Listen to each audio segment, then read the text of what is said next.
Boa noite a todos vocês, bom dia para alguns, boa tarde para outros. Que o nosso Pai, Yahweh, teu filho Yahusha, vos abençoe de uma forma maravilhosa. Estamos aqui para ler mais um trecho do livro Os Conquistadores do Mundo, como subtítulo Os Verdadeiros Criminosos de Guerra, de Louis Marschalco. Acredito que é assim a pronúncia do nome do autor. Capítulo 6, página 65, acho que até 67. Vou continuar do último vídeo que eu fiz também a respeito do livro. Quer dizer, eu vou abrir uma aspas que eu terminei no último vídeo. E fala assim, abre aspas, esta guerra será a nossa guerra, a guerra do mundo judaico, fecha aspas. Pois Roosevelt, esse antigo descendente de um serafardita espanhol, era protótipo do político do século XX. Nele podia-se encontrar a personificação dos protocolos. Embora fosse ao mesmo tempo uma marionete, por trás dele erguia-se os verdadeiros donos dos Estados Unidos, a maçonaria e os sábios de Sião, líderes, banqueiros, sionistas e os sindicalistas bolchevistas nascidos na Galícia. Faço um breve comentário. A maior potência do mundo, maior poderio bélico, maior economia, o presidente que eles dizem que são democráticos, eles amam a democracia deles. O presidente é uma marionete.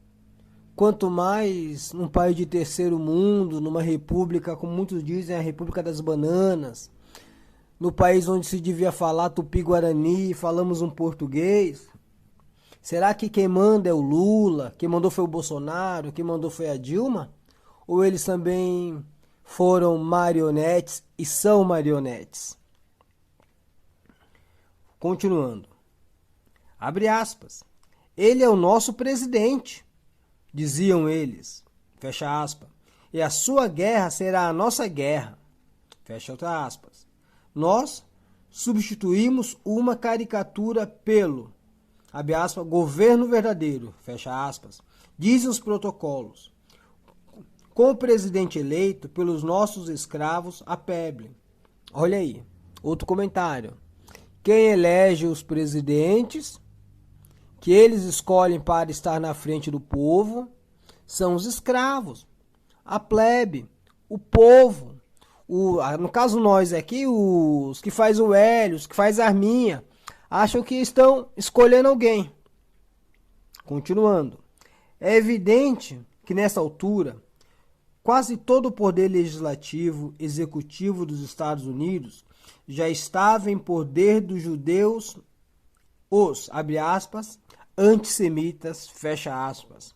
Só podiam ver os pequenos judeus apinhados nos guetos galicianos ou na pequena mercearia do Brooklyn. Havia também judeus atrás da cadeira de Roosevelt, atrás do sucessor de Washington. Outro comentário. Se podia ver aquele pequeno judeu no dia a dia, na mercearia, dirigindo um táxi, no seu comérciozinho, mas os invisíveis eram o sucessor do presidente. Estava, no caso, na Câmara dos Deputados, na Câmara do Senado, eram juízes. Ocupavam papel de suma importância na dita democracia americana. Nós vamos ver na página seguinte. Continuando. Vamos lá. Nessa época, quando Roosevelt estava tentando envolver os Estados Unidos na guerra, contra a opinião expressa de 83% da população americana, o poder judaico no governo dos Estados Unidos da América podia ser aquilatado pelas seguintes nomeações. Presta outro comentário. Roosevelt queria envolver os Estados Unidos numa guerra. Por quê? Porque ele era louco, ele ia lá dar tiro em todo mundo? Não. Porque tinham interesses naquele instante da geografia política para que a maior força bélica fosse usada para um bem maior. Não para os Estados Unidos, mas para os que controlavam os Estados Unidos. Continuando. E o governo dos Estados Unidos, o autor usa aqui a palavra assim, aquilatado, pelas seguintes nomeações. Aí na página 65, aqui na última linha, mostra o primeiro nome do Bernard M. Baruch. Abre aspas, ele era o presidente extra-oficial dos Estados Unidos.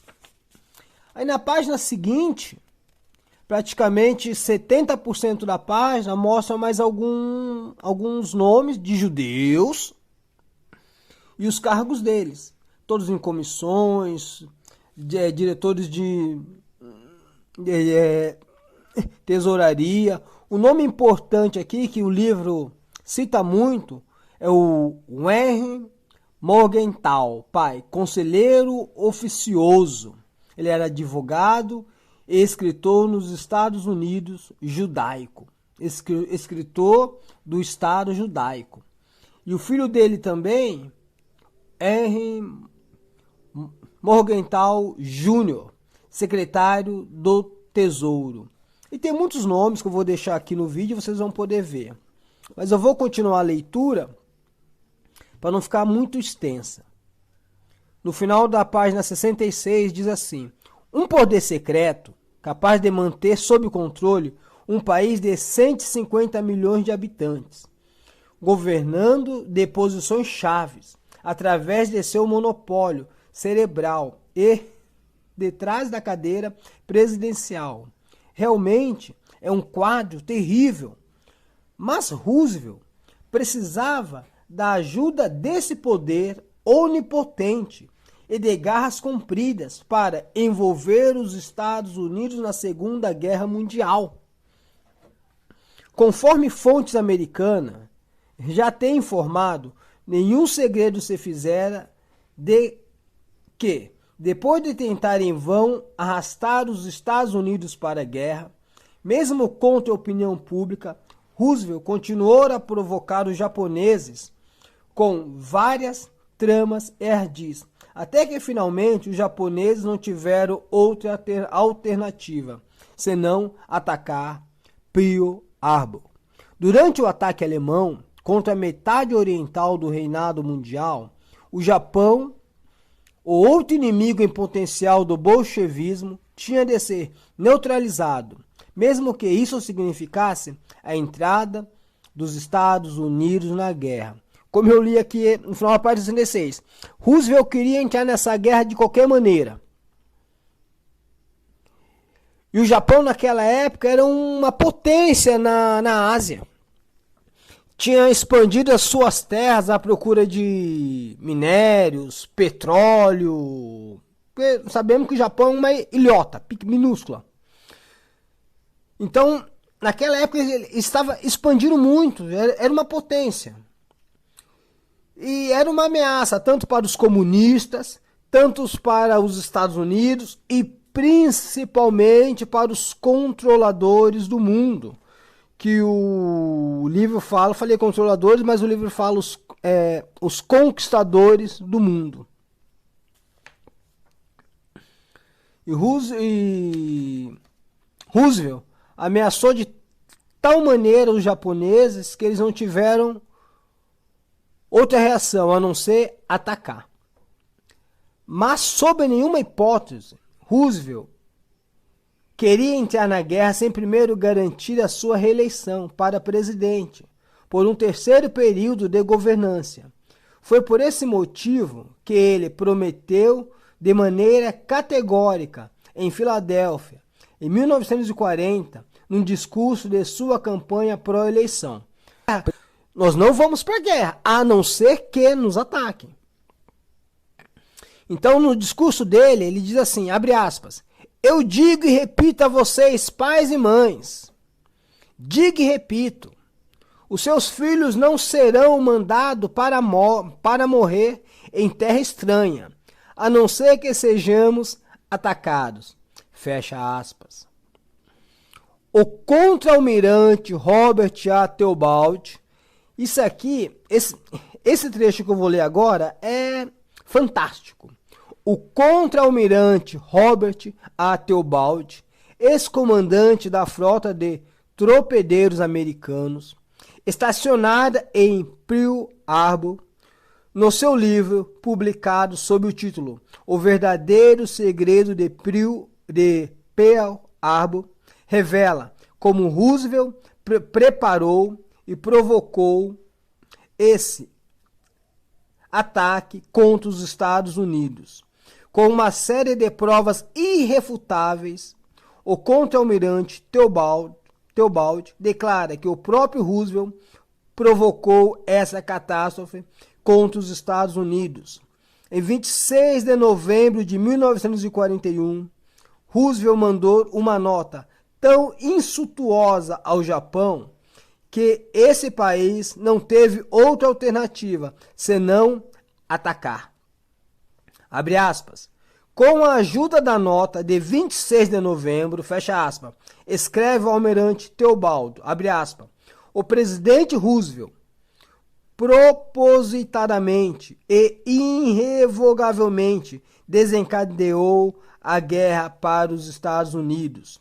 A tentativa japonesa de evitar a pressão para entrar na guerra fracassou.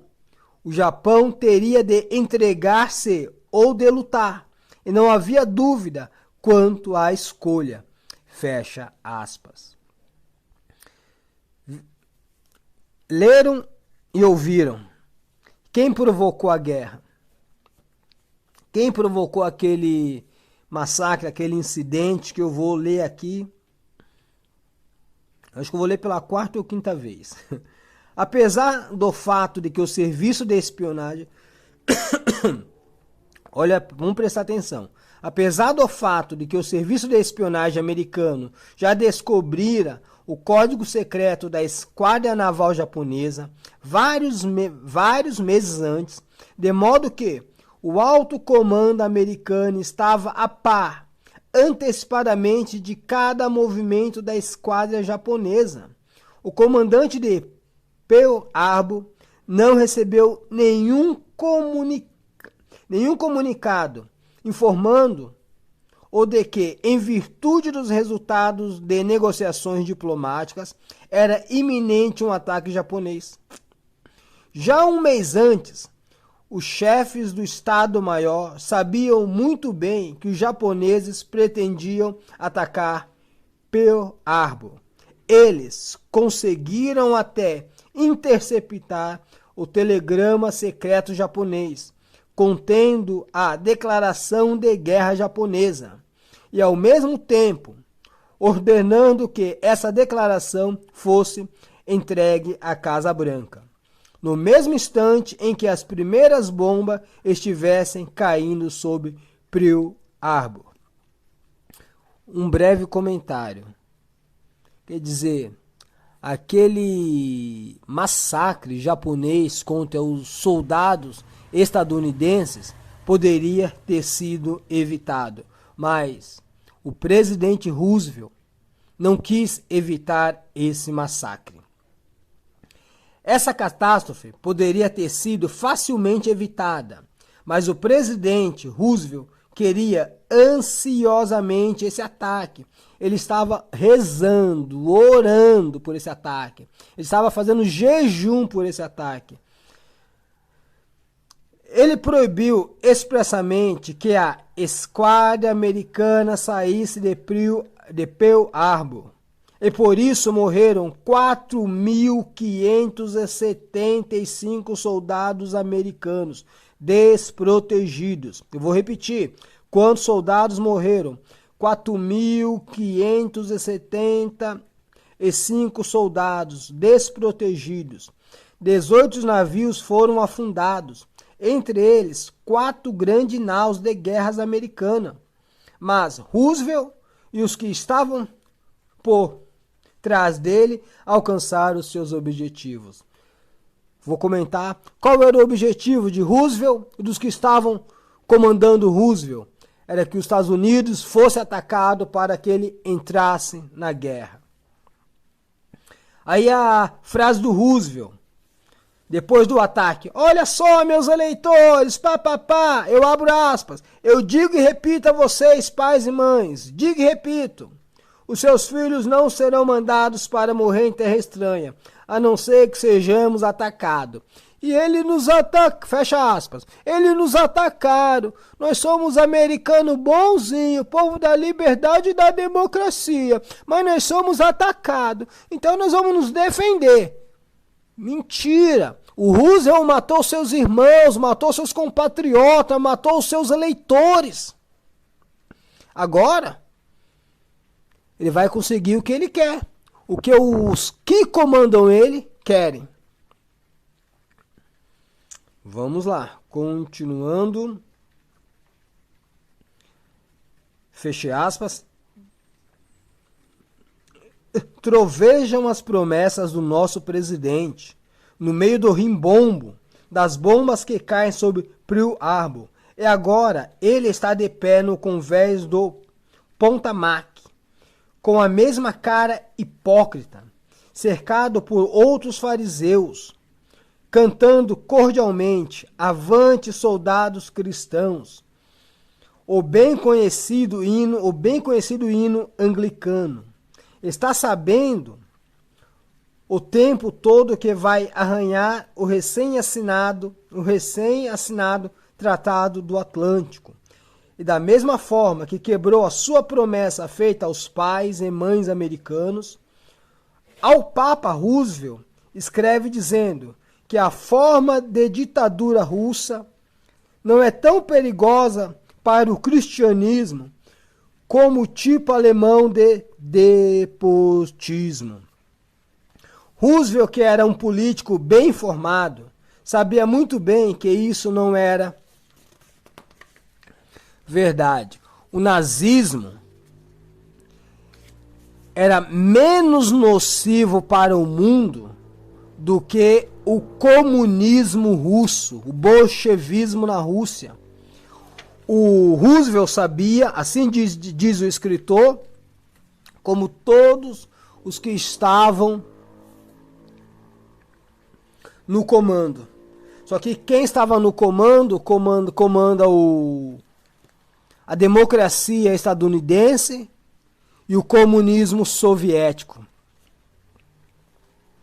Os conselheiros que estavam por trás dele também sabiam disso.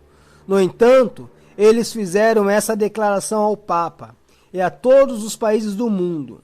Aqueles que aconselharam ou que compeliam a fazer promessas mentirosas sabiam muito bem que, explorando a sua vaidade, poderiam levar esse ditador democrático a fazer as maiores barbaridades. Eu termino aqui mais esse trecho para nós conhecermos um pouco mais da história que não chega na sala de aula, não passa nas novelas e não passa no filme.